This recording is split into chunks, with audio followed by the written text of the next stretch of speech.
I really feel like we've inherited something from all of these people who've suffered. We've inherited a moment of freedom that's undreamt of at other times in history. We have huge freedoms comparatively. Yeah. And we've inherited this body of knowledge and work. And I think we have a little bit of a responsibility to be brave. Yeah, absolutely. And to do, you know, yeah. you're not going to get burnt. You're not. It's amazing how many people still have that fear. They still have, ancient fears. Yeah. That they're, I mean, I understand why, because they're resonating still to a degree with the traumatic experience. We have, but I think the unfortunate thing is if you keep relating to the trauma, you won't be able to have an opportunity to come into your life's work as quickly as you could. You're listening to KAren Swain, teacher of Deliberate Creation, accentuating the positive, showing you a way to a better life. Accentuating the positive, it's not just fad, it's sanity. Who in their right mind would accentuate anything else? Clap along if you feel like that's what you want to do.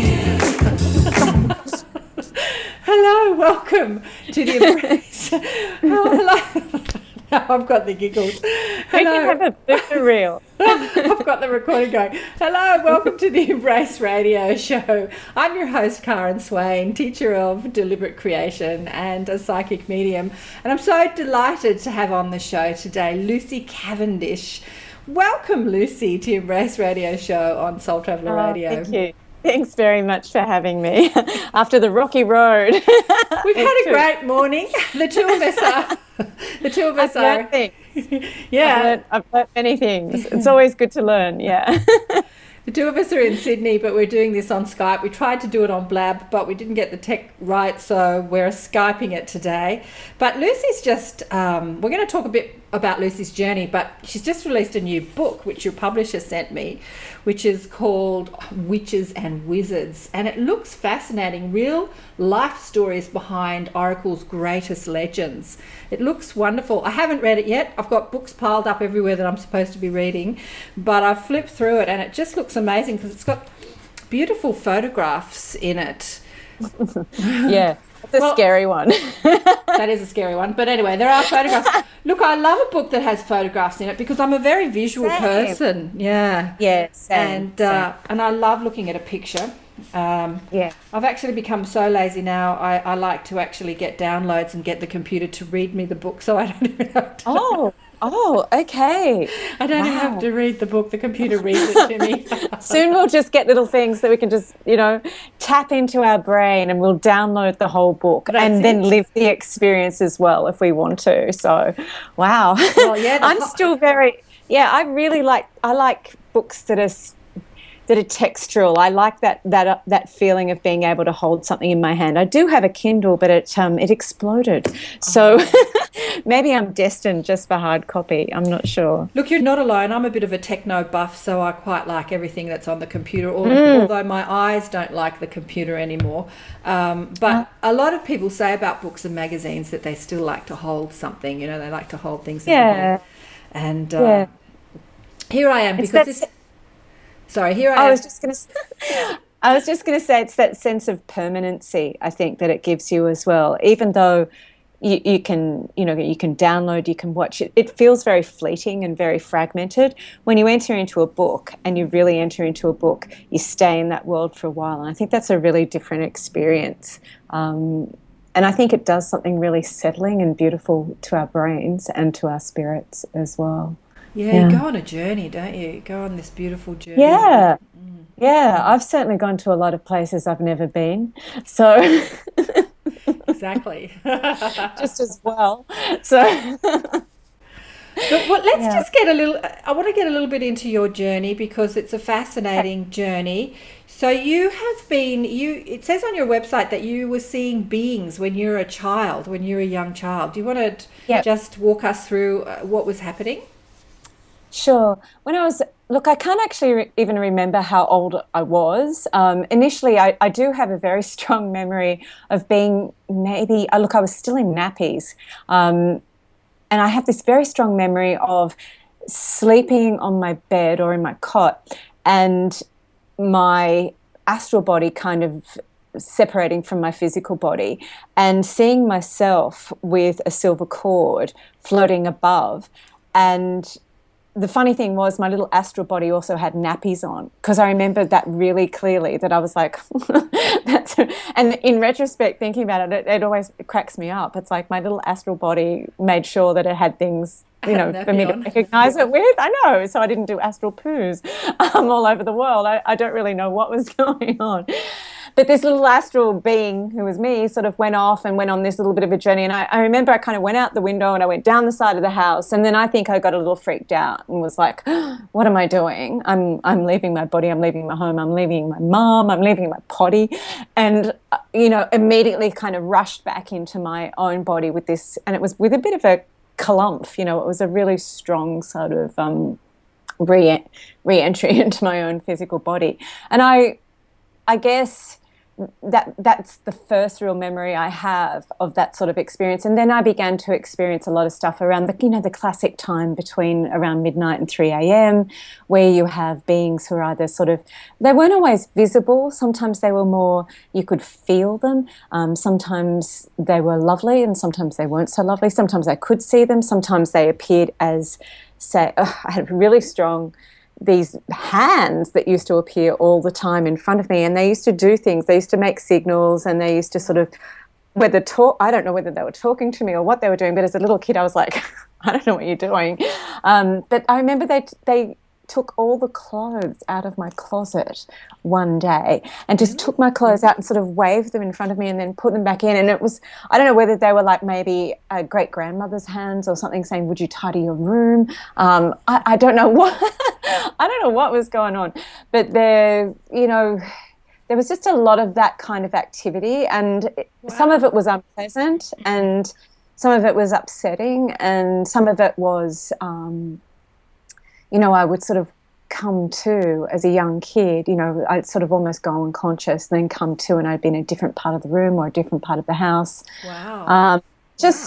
And I didn't know how to make sense of it, you know, as a kid, because I have a very grounded family. You can probably tell by my manner that I'm pretty grounded person, and I have a lot of common sense, and I have this really beautiful, really grounded, very outdoorsy, very sporty family. And, you know, as you know, I grew up on the northern beaches in Sydney, and we just spent all of our time outside. And I really think that kind of saved me in lots of ways, that connection with nature and being outdoors. Made me feel a lot more together and a lot more grounded. And then I didn't tell my parents for a long, long time because they were so grounded. And I went to a Catholic school, and it's certainly not something you tell the nuns. And I eventually told my mum when I got to about 14, because I was actually getting really scared of going to sleep. Or going to bed. I was really, really scared of what would happen between those hours, because as you become a teenager, you attract different kinds of energies, and that was really not cool. So yeah, around about the time I told my mum what was going on, and my mum said, you know, let's take you to see a psychic. And, you know, I just went, no. I went, no way. Good so mom. It was really, go mum. I thought she was going to say psychiatrist, but psychic. No. My mum was like, let's take you to see a psychic. Great. And I actually was the one who was like, no, let's not. But I went on my own journey, because I then had my parents' support, I suppose. I then went on my own journey to try and find out what the hell was going on with me, you know, and why did I feel so weird, and why wasn't everyone else talking about this stuff? And yeah, it's odd. Absolutely. Well, you know, back when you were a kid, it wasn't as common as it is now, because I really believe that, you know, there are kids coming in en masse that are just more open, you know, more connected star seeds. You know, they're coming from different dimensions. They're coming, they're here. And obviously this sort of thing's happening more. But I've got a client that's got an extraordinary child, and she doesn't know where to go. There's no group for parents that have extraordinary children, which is interesting. And, you know, extraordinary psychic or Buddhic type beings, or... It's interesting. People often come to me and say, you know, my kid's like this, what do I do? And I say, fetch wood, you know, chop wood, carry water. I think it's still really important to focus on being a good human being first of all, regardless of your talents. And I think then you've got to support your kid by giving them a context into which to put what's taking place for them, because that's what really freaked me out. I had no context, really. I had two contexts. One was nature and one was Catholic school. And I know which one was better for me and which one supported me and helped me. And fortunately, I have really incredible, loving parents. So it wouldn't have mattered how weird I was. Your parents sound pretty switched on. Mm. Yeah, they're cool. They're really cool people. And, I guess there's got to be some family stuff going on there too. But I think it was almost good in some ways as well not to have parents who are like, wow, you're a divine child and you're this and that, because I think that's a lot of pressure to put on kids too. I think it's really important that kids feel supported to explore, but it's almost as dangerous, I think, to tell kids that they're super special as to tell them that they're crazy. You've got to find a way to help them feel that possibly the most important thing is for them to be ethical and kind, and everything will flow from then. And that's what my parents gave me, because they're really good people with really good ethics. I think that just meant the world to me. And, now sort of, my dad's, in the process of dying right now. And I kind of think sometimes like I really lucked out. I really, really lucked out with my family and my mum and dad, because they're just awesome people. How old is he? Is he in his 80s? No, he's 75 this year, and he has. Yeah, he is. He's young. He's got a really aggressive form of dementia. That's a whole other story and a whole other adventure. But, sad as it is, I can't help but feel like I got so lucky with these people, or I got so blessed, or, my destiny was to be with these people. And because of that, I think I grew up a lot less. The phenomena that I was experiencing could have been really scarring and could have been really mismanaged by other people. I got lucky because they never, ever said to me anything other than, we love you and, we think you're wonderful and, you're an intelligent and good person, and being good is what matters most. So, obviously that was... when you were young, like probably when you left school and decided to, because did you start pursuing, who you are today, coming out doing... No. Did you go to university and do an arts degree or something? Of course I did. Yeah. No, look, I guess for me, what I've managed to do now is marry the two things that I really love, and that's always been books and writing and mysticism, and this sense of wonder, approaching the world with a sense of wonder. So as a grown-up, I'm really lucky because, and I've created that. But as a young person, I had no idea what I wanted to do, and I had no idea, what I could do, and I kind of floundered around for a very long time. And it wasn't until, I always wanted to do this work in a way, but I didn't know that you could do it as work. I thought this was my little special insanity, and I kind of kept it under wraps for a long time. You're talking about my life as well. I used to try everything, and just sit in bed at night reading my spiritual books and not thinking that it would become my work one day when I was younger. Yeah, I think I was trying to, and I spent some time definitely trying to fit in, like really trying quite hard to fit in, whatever that means, because it doesn't really mean anything. And that's so damaging, as you'd know. And, it wasn't really until I had a late-term miscarriage when I was about 25, and it was a very, very difficult experience, and I kind of ran away from the world that I knew and all the people that I knew to try and find a way to reclaim whoever I was at the bottom of that experience, because it really kind of broke me. And I went to England, and I lived in London, and in a crazy household with about 14 people from all over the world living in this house. And everyone who lived in the house was like, it was like, I'm a painter, but I'm also a chakra seer. And it was like, and I'm a dancer.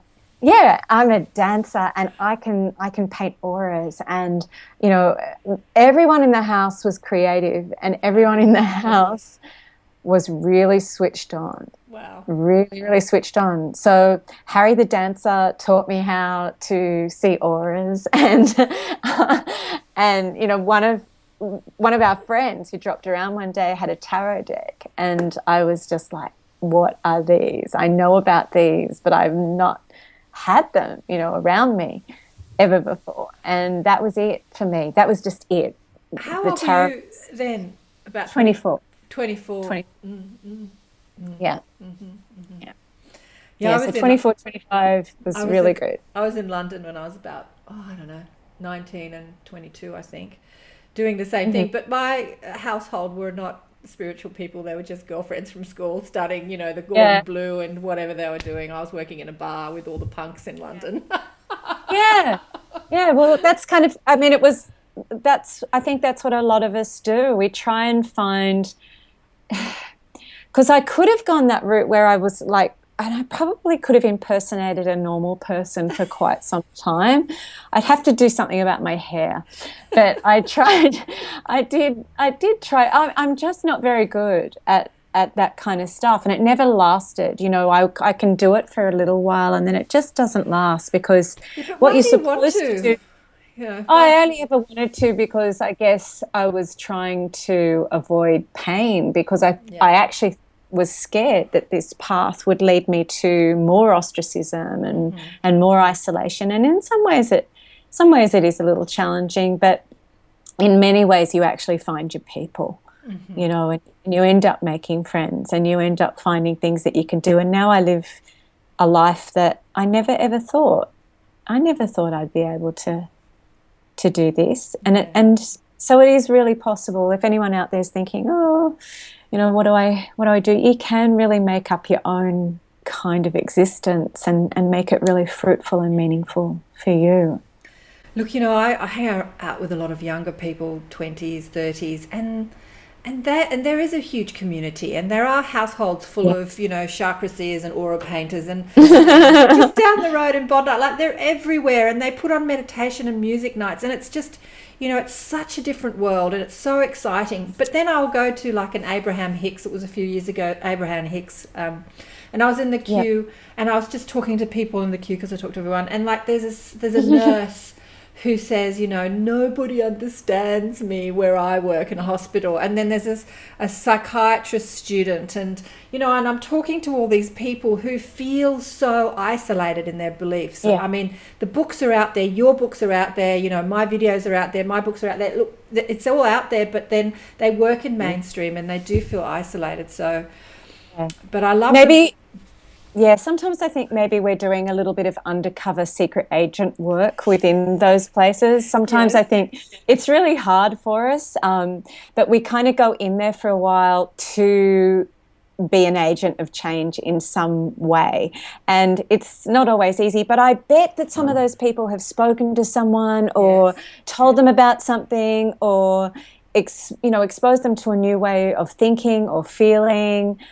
And that will have a ripple effect that you'll never, ever know about. Like, I used to take my tarot cards into my, my mainstream jobs, all the time. And people thought I was absolutely loony. I used to get called Blair Witch Project at the last job that I actually had. They'd go and talk to Blair Witch Project. And but you don't know who if you've sat there with your cards on your desk and someone's come by and picked them up, you don't know how much a conversation or a moment has meant to someone. Because I know in my life there have been really,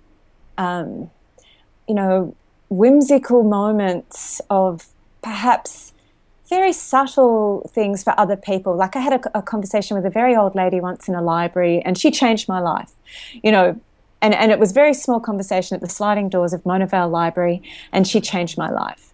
And this is what happens. So maybe all of us who are in these undercover jobs for a time are actually doing the really important work. I think it's really important that we have spiritual people in the police force, that we have spiritual people as nurses, we have spiritual people as doctors, psychiatrists, psychologists, social workers. We need to be postmen. We need to be everywhere. And teachers. There's so many teachers. So in a way, we have to do it. We have to do our time. Frustrating and difficult as it can be, and because that's how we're changing the world from the inside out. Yeah, absolutely. Look, I absolutely agree, and those people tend to be my clients. I tend to be a reader, a healer for the difference makers that are out there in mainstream, which is really interesting. I have to tell you this story because it just blew me away. So my car broke down, which is a bit of a pain, but then it goes to this new mechanic who's on the phone talking to me, and he's going, "Don't you worry, I'll fix it. I'm thinking, oh, this guy's so calm. It's so nice to talk to this guy. He says, "Do you work with the light?" I said, "What?" You're like, "Dude, yeah." I said, but I just so didn't expect it coming from the mechanic. He says, "Don't call me a mechanic. I'm an electrician." Oh, whatever. And he's just totally undercover, So he has this, he fixes cars, and he's like totally reading me on the phone and giving me this reading on the phone. He had me in tears what he was saying, and I just like, And then he brings over. He has to meet me, so he brings over his friend who's a handyman and a healer. Just loved it. This is the beautiful thing, and I think that's really important to mention that, because often we tend to think of this as a very feminine sort of field, and that we're in feminine realms. But I can tell you, like, my plumber holds ayahuasca ceremonies. My electrician gets readings for his mom in particular, because she's so worried about his dad who's passed. There's It's everywhere. It's not just in one sort of stereotypical, and you don't have to look all the people who don't look all are sometimes the people who are so switched on and so together and such agents of change. And I love that. It's getting a little bit, I love how spirituality now is becoming a little more varied, a little more diverse, a little less stereotyped in its own ways as well. And there's all these really cool dudes out there who are out there, fixing our cars and wiring our houses, and they're totally in connection with their connection to spirit. Yeah. And that's kind of what I want to see. I want because these people are probably really ethical and really honest as well. You want these people to come and fix your toilet. Absolutely. Or your car. Yeah, exactly. Exactly. You want ayahuasca dude to come in. He might turn up a little late, but he's gonna he's gonna do the right thing by you. Yeah, so. Absolutely. Oh, look, too fantastic. We might take a break now while I play a song. Yep. And I was listening to Daya Dover, and I thought she's perfect for you, so I'm going to play a Daya Dover song. Cool. Bring it. So have a sip of tea. I'll have a sip of tea too. I raised my tea. Too great. I tell you what, the mechanic blew me away. Just blew me away. Oh yeah, how cool. Amazing man, amazing seer. Anyway, and he's determined to be undercover, as you said. Yeah. So I think that's where the work needs to be done. Can you imagine in the mechanics workshop just how hardcore and tough that would be sometimes, And all the sensitive mechanics in the 70s and 80s, they were getting kind of driven out, But you need these people in there so industries change.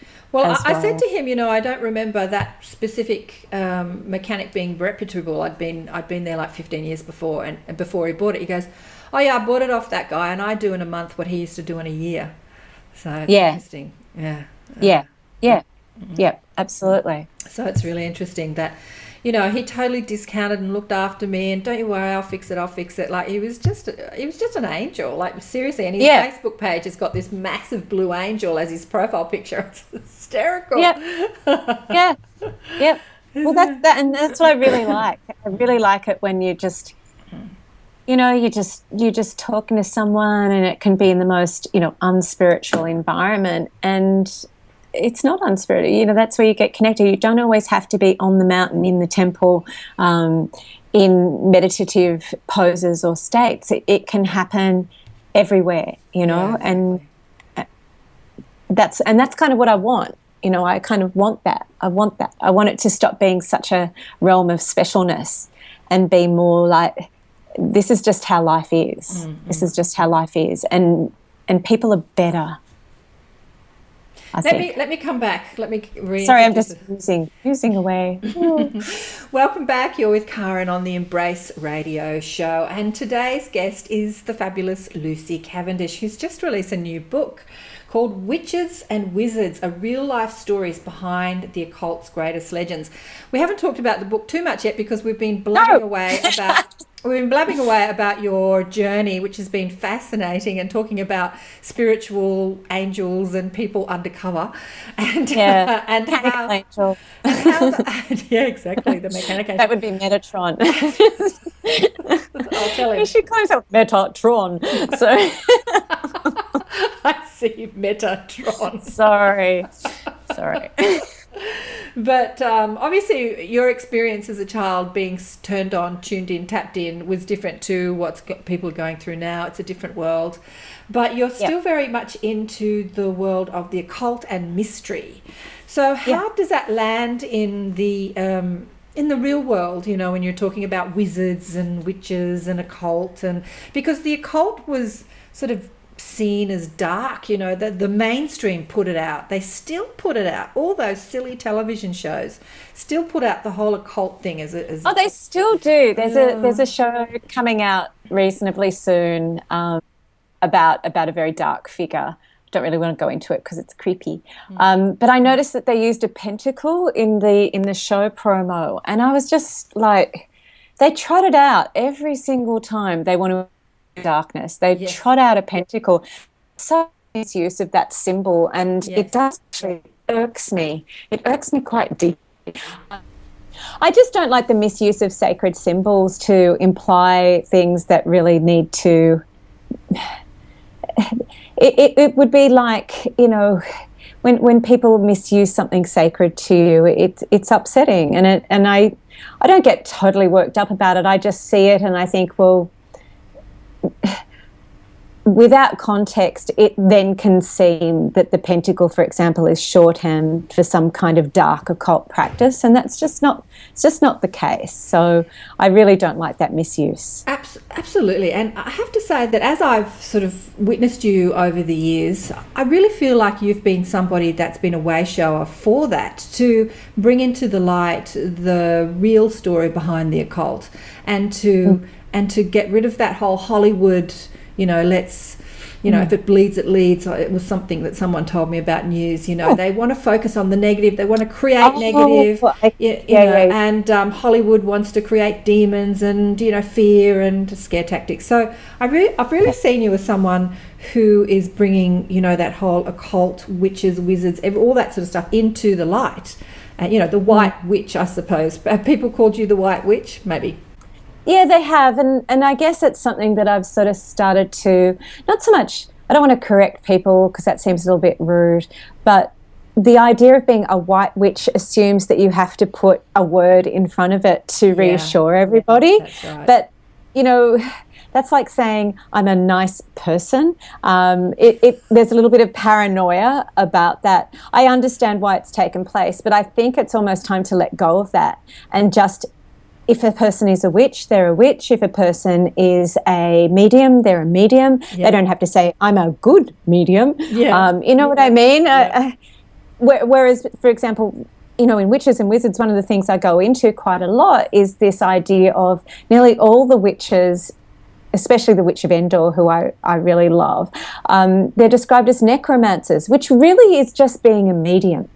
Necromancers. What does that word mean? Necro means dead, doesn't it?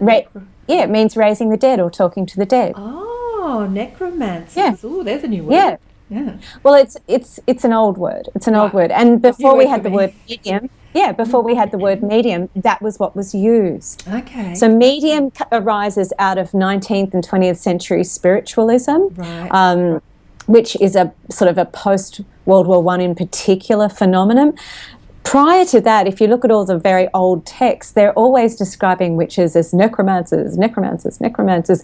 And it means that what the witches did is they also spoke to the dead. We're very holistic in our practice. It's very rare that you'll meet a witch who does one thing. We tend to have quite a holistic approach, because if you start exploring energy and how it works, you really need to know quite a lot about natural cycles, how crystals work, how water works, how all the elements work. You don't tend to just do one thing. Do you know what I mean? So a lot of witches do have mediumship skills, but may not necessarily describe themselves as a medium. And I think for a long time as well, describing yourself as a witch came with a whole lot of baggage, and a lot of people were really unwilling to engage with that. And I guess I don't want to sound like, I took it on because I'm such a girl hero, but it was like I did take it on because I did feel like this is who I am and this is my path, and I really feel that it's right to reclaim this word and to give it its dignity.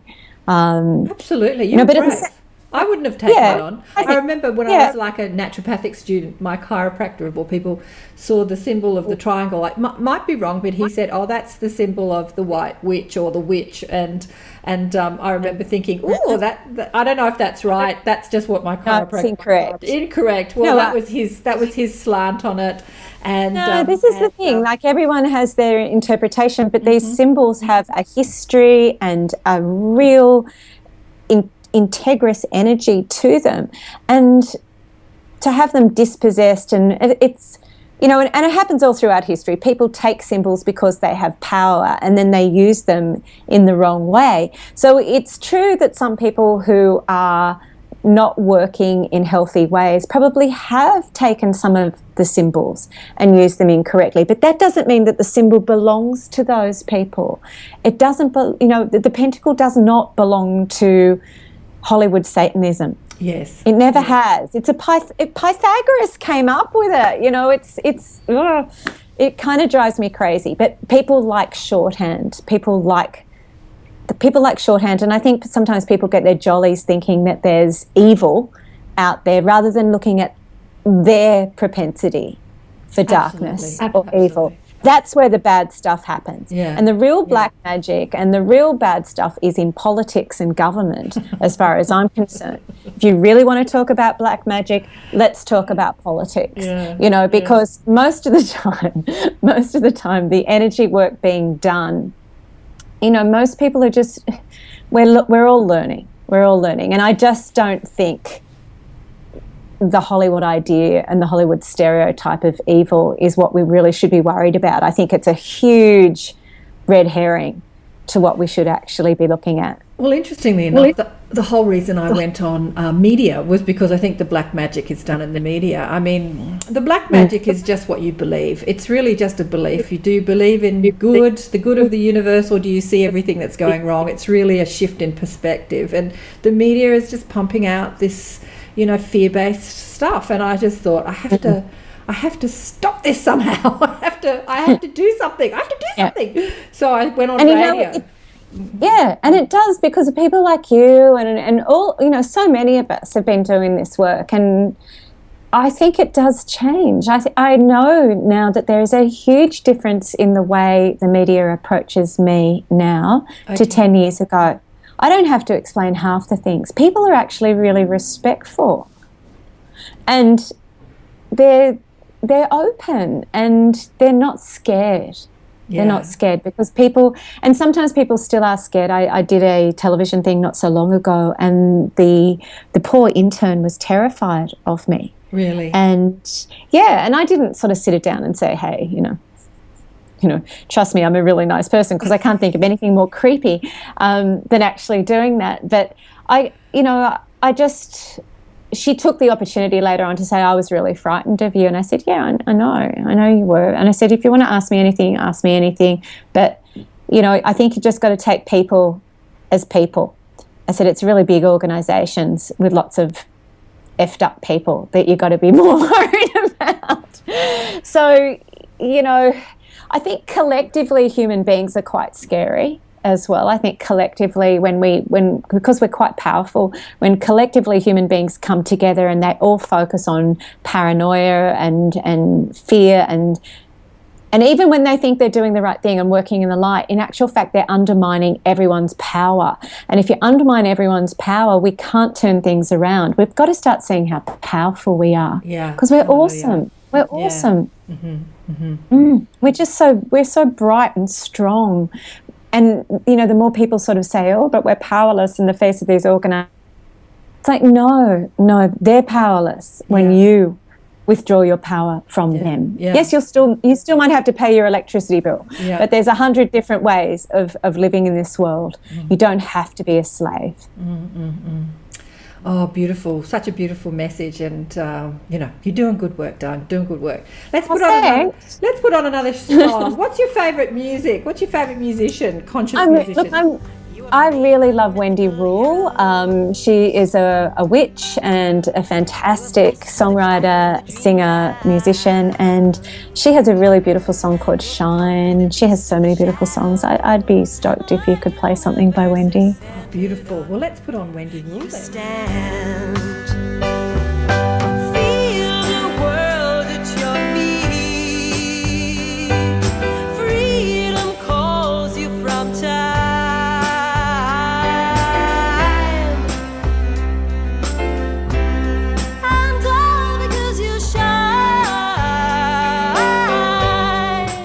Back, you're listening to Karen Swain. I'm hosting the Embrace radio show, and I'm talking to Lucy Cavendish, who's just put out a new book, Witches and Wizards, the real life stories behind the Oracle's greatest legends. I tell you what, I'm dying to know. I haven't read it, but your publisher sent me the book, but I haven't had time to. What's in the book? What are these stories? What are we going to find in the book? Well, I guess a lot of the book kind of grew out of things that I was really, really fascinated with. So we begin with one of the witches in the book is the Witch of Endor, who is a witch who appears in the book of Samuel in the Bible. Okay. And she is, I was always intrigued by her. It was like, what is a witch doing in the Bible? Yeah. Like, why are you in the Bible? Why are you in the Old Testament? That's really strange. And why are you still in the Bible? Like, how come you weren't driven out by, at least 2,000 years of fear. So I kind of begin with the Witch of Endor. That television series Bewitched, that was around in the 60s. Samantha's mum was Endora. She's named for the Witch of Endor. So I tell the book of the Witch of Endor, and I kind of, sort of say, look, how is it that we've got this witch sitting there in the Bible, and she's compassionate, she's beautiful, she's a healer, she's a necromancer / medium. She is a profoundly beautiful and healing woman. And why is she still presented like this, even though Christians are so scared? And I actually talked to quite a few Christians. They get really upset about the Witch of Endor actually being in the Bible, and they don't like people bringing her up because she is a really nice witch, and they don't know how to deal with that. Just can't deal. So I talked about her. I talked about, throughout the Dark Ages in the British Isles, that there isn't just this being called Merlin that we've kind of shaped with our own modern sensibilities and consciousness. There is an actual historical precedent in Druidry that is the Merlin and this Merlin energy. So I kind of wanted to sort of reclaim that, pull it through, and he's the great wizard, he's the great wizard. So I wanted to look at that because I studied Druidry, and I'm a member of OBOD, the Order of Bards, Ovates and Druids, and that's really important to me to sort of bring that energy back. I wanted to also talk about the Dark Ages, and there was a time when witches, wizards, and the local priests actually got along really well. There's this whole kind of mythos that everything was dark and terrible and troubled. There was a whole period of time when we actually got along with each other pretty well, and there was a lot of folk magic getting syncretized into Christianity, and Christianity look at some of its rituals, is actually very magically based as well. So I talk about the Dark Ages and a couple of rituals that are still in existence and were written down in the 1100s that are really cool, that involve a wizard, runes, going to the church and then planting these amazing sods of earth into the land. It's a land blessing charm. So I wanted to look at that. I looked at Salem, what really took place in Salem. I looked at the burning times, the history of the burning times, which really started because of a church document, but the church document came about, the Malleus Maleficarum, the Hammer of the Witches, came about because there was a series of almost natural disasters throughout Europe in the 1300s and 1400s. There was climate change, disease, and these circumstances created a perfect storm for people to become fearful and paranoid. So I looked at them. I looked at Dr. John Dee, who's the greatest alchemist of all time and was the Merlin to Elizabeth I. And I go right through to the modern era well. But let me ask you, did you channel this? Did you research it? No. Bit of both? No, I'm a researcher. So it was a research? Yeah, I mean, I guess I channel some things, but it's more like I use my intuition to guide me to what it is that maybe might want to be revealed. So no, essentially I'm talking about reading court documents. I'm talking about going to the towns, walking in the streets, sitting in the British Library with gloves on, being able to read through some of the original manuscripts. I'm really passionate about scholarship as a really valid path to spirituality. Like a lot of people sometimes think, oh, that's not really very spiritual if you research. And I'm like, really? No. I think that if I can combine intuition and guidance with grounded research, then I've got something really special. And sometimes what's really cool is your intuition says, why don't you go and look at blah, blah, or why don't you visit such and such, or why don't you, and then you follow it and then you find what your intuition has been telling you about. But you interweave the two. So yeah, the short answer is a little intuition, a whole lot of research, and a lot of passion. A lot of passion. Yeah, a lot of passion, a lot of work. Yeah. A lot of work. But I don't mind. Because you work as a medium, right? So you have... No, I mean, I guess there are mediumship moments within... But you told me about your childhood. It was amazing. You had all these beings, you could see them. But I wouldn't describe myself as a medium. That's why I think the word witch for me is really helpful, because it encompasses so many different things. So if someone came to see me, maybe a relative would come through, and sometimes they do. Yeah. But who knows? Who knows what's going to happen in a read? But no, I wouldn't describe myself as a medium. But I'm wondering if you had past life when you were researching, because we always used to talk about being burnt at the stake. We were burnt at the stake as witches in our past lives. Did you have any sort of recall when you were researching?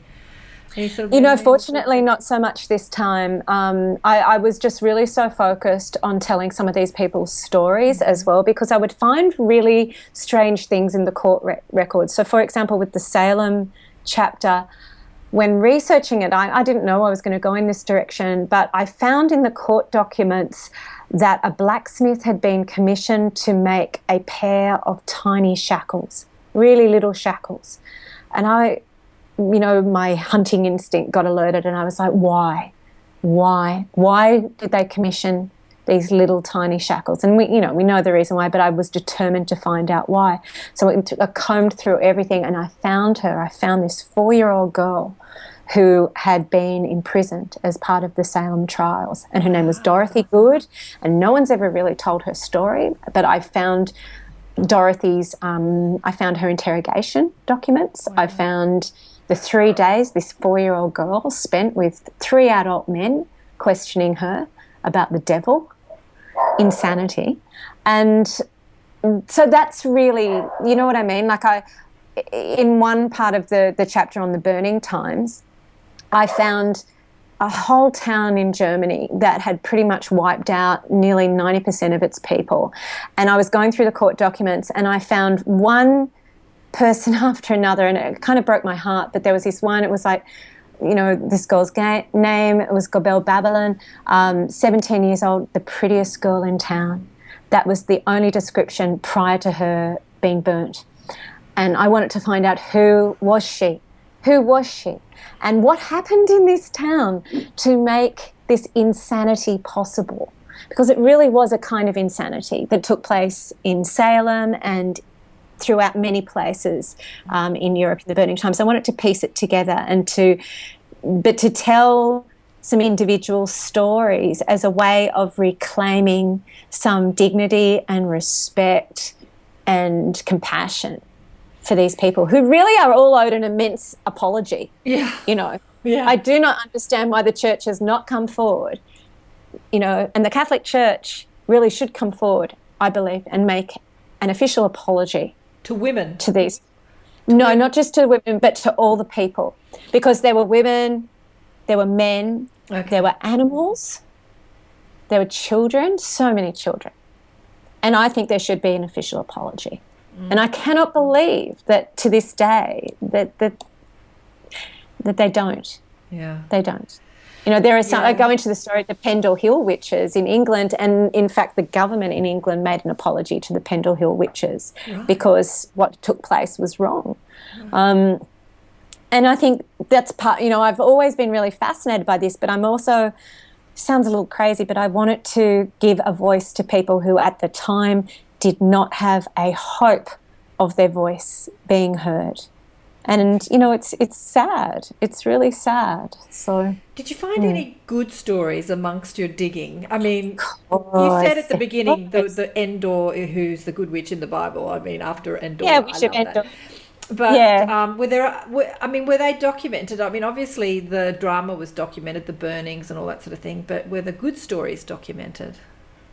Look, I think that, when I talk about the Dark Ages and this particular spell called the land charm that's documented, that's a really cool thing that we have this document that says, hey, look, wizards used to sit around with the priest and carve runes into the land, and then they'd all take it to the church to get blessed, and then they'd all take it out to the field and stitch, these blessed sods covered in runes into the field. So there are really good things. That I think the chapter on John Dee, who was an alchemist, a mathematician, a horoscope caster, and the original angelic practitioner. We wouldn't have anything to do with angels if it wasn't for this guy, John Dee. He started this whole thing of talking to angels. His stories, it's not 100% good because lives aren't. Yeah. Lives aren't. Yeah. Lives are a hodgepodge of challenges and fabulous moments and difficulties. So, his story is really, it's kind of up and down. But I think as we get to the conclusion of the book, we begin to see how far we've come. We see now that, in the United States, that there are registered within the armed forces over 5,000 Wiccans. We see that now fallen servicemen within the armed forces in the United States can be buried with pentacles and their whole symbols, and there's no longer a fuss about it. We see that the witchcraft laws, which were still in existence in Australia in the 1970s, are being repealed, which has implications for all of us, because in the 70s the Witchcraft Act meant that you couldn't actually legally give anyone a reading. Really? You couldn't. Absolutely. In the 70s, as in...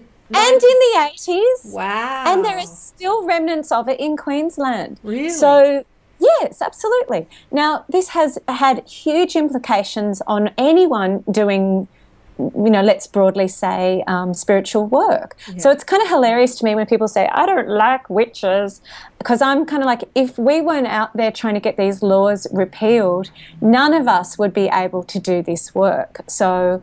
Yeah, I agree. Look, there should be a little bit of gratitude there. Look, when I was a kid, I'm just thinking how brave you are, because when I was younger, you're not a kid, but when I was younger and I was doing energy work and stuff like that, I didn't touch the whole witch thing because of the history, and I wanted people to understand what I was talking about, so I didn't go there. So that was that was not being courageous. So the courage that it takes to sort of say, this is who I am and I don't care about the bad history, it's not how you've been taught. It's very courageous to do that. I think it was just courageous being spiritual or an energy healer anyway. Yeah, but it is. And I think as well that, I wouldn't want everyone to think, oh, because you say you're a witch, you're automatically a great person either. I think, discern with everybody. Discern with someone who talks to angels. Discern with someone who reads cards. Discern with someone who describes themselves as a light worker. Discern with someone who describes themselves as a witch. By the person's actions and their energy, you will know them. Yeah. And I think that's the rule of thumb. Yeah. But with the book, when we get to this modern time, even though there's still some difficulties, I think we've almost got, this is me getting a little bit soapboxy almost, but I really feel like we've inherited something from all of these people who've suffered. We've inherited a moment of freedom that's undreamt of at other times in history. Yeah. And although we do have, yes, we've got governments, and yes, we've got the media, and yes, we've got this, and yes, we've got that, we have huge freedoms comparatively. Yeah. And we've inherited this body of knowledge and work. And I think we have a little bit of a responsibility to be brave. Yeah, absolutely. And to do, yeah, you're not going to get burned. You're not. It's amazing how many people still have that fear. They still have, ancient fears. Yeah. That they're, I mean, I understand why, because they're resonating still to a degree with the traumatic experience. We have. But I think the unfortunate thing is if you keep relating to the trauma, you won't be able to have an opportunity to come into your life's work as quickly as you could. Yeah. So we all have trauma. Yeah. We all do. We all have past life trauma, no doubt about it. Absolutely. And I think maybe this is where, to go back to the beginning of our conversation, maybe this is where I got really lucky with my family because my dad always said, there's nothing salt water can't cure. There's nothing that a walk in the bush or a talk to a tree can't cure. Yeah. Do you know what I mean? And it was always kind of like, well, get out of your own head for a little while, talk to a tree, and then do something for someone else. I think is the quickest way out of the trauma as well, is to not obsess about your own personal trauma. And I know it's some people have huge challenges. I don't want to trivialize them. But it makes me really sad when I see people short-circuiting their own abilities and their own possibilities because the trauma is still ruling and controlling their lives. And therefore, the perpetrator of the trauma is still in control. Well, and that's not cool. I really believe that's our work, The perpetrator of the trauma is the belief systems, whether they've come from the past or your parents or your society or your religion, but the belief system that says, I can't have, I can't be, I can't do, I can't get well. Yeah. I can't, I mean, being on community radio, so I was on community radio for 5 years, so it's mainstream radio. It's not huge. It's not like there are millions of listeners, but when I'm talking about this stuff on community radio, there's still this fear in me that someone's going to come and perpetrate. It was still there. I could feel it. I could see it. I knew it was rubbish, but it was still there, and I'd go, well, they're not. They might think you're crazy, but they're not going to burn you. That's right. Well, this is the thing. You will get, if you do this work, and it is a little bit like, if you're shiny enough, you're going to get moths. It's just the way it is. You will, there will be people who criticize you. There's people who will dislike us or project their stuff onto us and so on and so forth. I think at the end of the day, you've got to just keep your head down, your bum up, do your work, and just keep being a decent human being yourself, and you got to hope that you'll be okay. You've got to hope that you just keep going. Some days are tough. You got to know that you'll be okay. Yeah, you know what I mean? I guess I use the word hope because it's that sense of optimism. If we live from a sense of hopefulness and optimism, it has such a beautiful energy to it. It's it's really expansive, and it's more trusting. And I guess living from that is its own reward. It's a more joyful place and a peaceful place to live from. Makes you happy. Beautiful. So, Lucy, where can people find out more about you? If people would like to come and visit me, they can come to lucycavendish.com.au, And they can also come to my YouTube channel, which is just Lucy Cavendish, and come play with me in sacred sites and stone circles and fairy forests. That would be really wonderful to see everyone there. Beautiful, beautiful. I'm going to go visit your fairy forest. I'll be come there. play in a fairy forest. So Let's the do YouTube it. channel is just YouTube/Lucy Cavendish. That's right. Fantastic. Yep. Perfect. But it's been really great talking to you. It's been really cool. It's been so gorgeous talking to you too, Lucy. Thanks so much for being on the Embrace radio show. And you said that you're going to go into Embrace down at Westfield and do a book signing. So if people want to meet, if people who are in Sydney, I know this is a global show, but for people who are in Sydney who'd like to get a copy of the book and meet Lucy and hear about witches and wizards.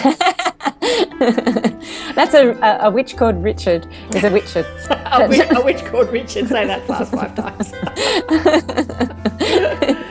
Thank you so much.